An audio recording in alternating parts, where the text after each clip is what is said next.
నేను ఇదే జాబ్ చేస్తా, నాకు నచ్చిన జాబే చేస్తా, నాకు నచ్చిన కంపెనీలో ఉంటా, నాకు ఇంతే జీతం కావాలి, నేను కాల్స్ ఉన్నా లేకపోయినా నాకు ఈ కోర్స్ ఇష్టం కాబట్టి నేను ఈ కోర్స్ నేర్చుకుంటా, ఈ కోర్సులోనే నేను జాబ్ తెచ్చుకునే ప్రయత్నం చేస్తా. అది 6 నెలలైనా, సంవత్సరం అయినా, 2 సంవత్సరాలైనా కానీ నేను ఇదే కోర్స్ నేర్చుకుంటా, లేకపోతే నాకు ఇదే జాబ్ చేస్తా, లేకపోతే నాకు పలానా కంపెనీలో చేస్తా, లేకపోతే నాకు ఈ హైదరాబాద్ లొకేషనే కావాలి. జనరల్ ఏంటి అంటే చాలా మంది ఇలా మాట్లాడుతూ ఉంటారు. సో నేనేం చెప్పదలుచుకున్నానంటే ఇక్కడ ఒకటే విషయం ఏంటి అంటే మనము ఎప్పటికప్పుడు సిచ్యువేషన్ తగ్గట్టు, పరిస్థితులు తగ్గట్టు మనల్ని మనం మౌల్డ్ చేసుకోవాలి. ఎందుకంటే అప్పుడు పరిస్థితిని బట్టి ప్రీవియస్గా ఇంత కంఫర్ట్ ఉండేది కాదు, ఇప్పుడు చాలా కంఫర్ట్ అండ్ లగ్జరీ లైఫ్కి అలవాటు పడ్డాము. ఒక చిన్న ఎగ్జాంపుల్ చెప్తా.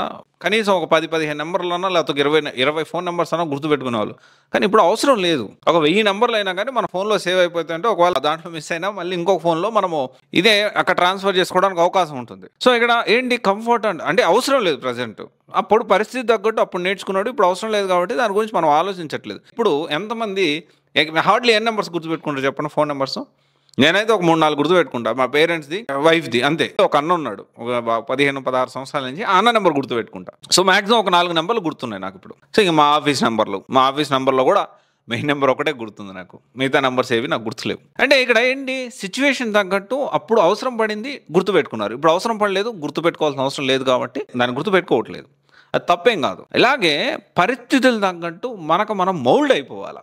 ఇప్పుడు ఇంకొక విషయం చెప్తాను. ఎక్కువగా నిటారుగా ఉంటాను, ఎంత తుఫాన్ వచ్చినా ఎలా ఉన్నా కానీ నేను నిటారుగా ఉంటాను అనే చెట్టుకే ఎక్కువ దెబ్బలు పడుతూ ఉంటాయి. తుఫాన్ ఏమన్నా వచ్చినప్పుడు ఉరిగిపోయేదానికి కూడా అవకాశం ఎక్కువ ఆ చెట్టుకే ఉంటుంది. అలా కాకుండా గాలికి పరిస్థితులు తగ్గట్టు వంగి పరిస్థితులు తగ్గట్టు మౌల్డ్ అయ్యేదానికి అంత ప్రాబ్లం ఉండదు. నేను ఈ కోర్స్ నేర్చుకున్నా, కాల్స్ లేవా, ఆలోచన చేయండి, కొంచెం మంచి స్టడీ చేయండి.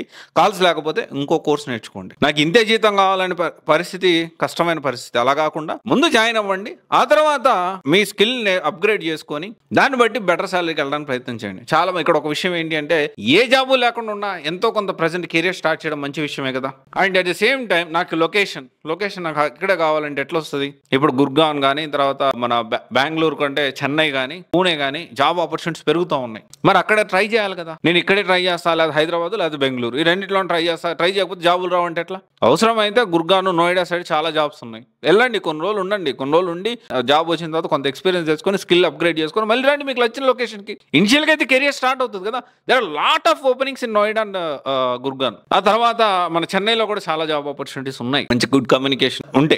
సో అలా కాకుండా ఇక్కడే ఉండి ఇక్కడే ఎతుకుతా, నాకు ఉద్యోగం రాలేదు, నేను ఇక్కడే చేస్తాను, నేను ఇదే కంపెనీలో చేస్తాను, నాకు ఇంత జీతం ఇస్తేనే చేస్తా అంటే ఎలా మనం ముందుకెళ్తాం కెరియర్లో? ఇది ఒకసారి ఖచ్చితంగా అందరూ అర్థం చేసుకోవాలి. నాట్ ఓన్లీ ఈ జాబు కెరీర్ అనే కాదు, మన పర్సనల్ లైఫ్లో కూడా పరిస్థితులు తగ్గట్టు మౌల్డ్ అవుతూ చాకిచక్యంగా జీవితాన్ని ముందుకు తీసుకెళ్ళాలి. వాడే సక్సెస్ అవుతాడు, హ్యాపీగా ఉండగలుగుతాడు.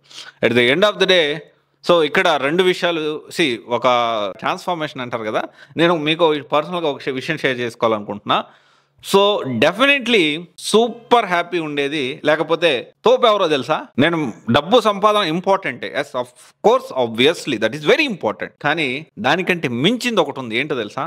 మనశ్శాంతిగా ఉండడం అనేది చాలా ఇంపార్టెంట్. నా లైఫ్లో నేను అర్థం చేసుకున్న దాన్ని.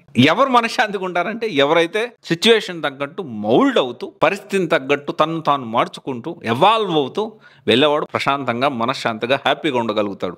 నేను ఇలాగే ఉండాలి, నాకు ఇదే కావాలి, నాకు ఈ జాబే కావాలి, లేకపోతే నేను ఇలాగే ఉండాలి, వేరే వాళ్ళు మన రిలేషన్లో ఉన్న కానీ, వేరే వాళ్ళు లేకపోతే పేరెంట్స్ కానీ, లేకపోతే మన సిబ్లింగ్స్ కానీ ఇలాగ ఉండాలి అని ఎక్స్పెక్టేషన్స్ పెట్టుకుంటే మాత్రం బాధపడడం తప్ప ఉపయోగం ఏం లేదు. ఎందుకంటే ఎవరి ఎక్స్పెక్టేషన్స్ ఎవరు మీట్ అవ్వడానికి లేరు ఇక్కడ ప్రజెంట్ సొసైటీలో. సో మారుతుంది, ఎవాల్వ్ అవుతుంది సొసైటీ, మనం కూడా మారాల్సిన అవసరం ఉంది.